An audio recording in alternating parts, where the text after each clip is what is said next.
My Sydney story starts in 1988 when my family moved here from England.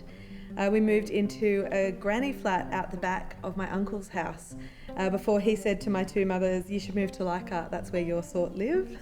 And so we did. We moved into the inner west of Sydney, and I've mostly lived here ever since. Sydney's integral to my storytelling and to my work. I think whenever I make new work, the Sydney audience is the one I consider. It's the one I know. They feel like a family or a community in a particular way. And yeah, it's my life and my home and community, so Sydney is a really integral part of my practice. It's important to tell local Sydney stories because it's a way of generating and celebrating community. I think Sydney has a reputation of being quite like corporate and gentrified, and celebrating the kind of the local and the intimate is a way of us pushing back against both that reputation and that reality. So local Sydney stories are super important to me. The most surprising thing about developing work in the time of COVID is how quickly your nerves return. I think when you're performing and touring constantly, as I have been for the last 5 years, you really find a rhythm.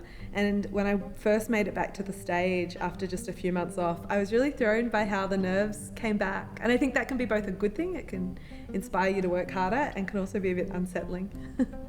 Sydney inspires me to work harder to support the small to medium arts sector and emerging artists. I think living in such a big and competitive city and in a situation where funding is really reducing and options are reducing for careers in the arts, it's really important to refocus on smaller venues and like fringe festivals, if you will, and to ensure that we're always celebrating the infrastructure that makes this industry possible, not just the top end of town. So yeah, Sydney inspires me to really engage with community and theatre in a particular way that makes me happy.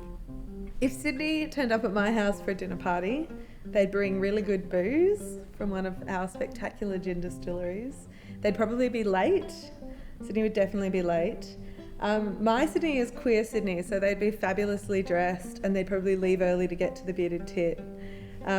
They'd be a bit pretentious, but essentially really warm, and keep us entertained and leave a mess that they didn't clean up.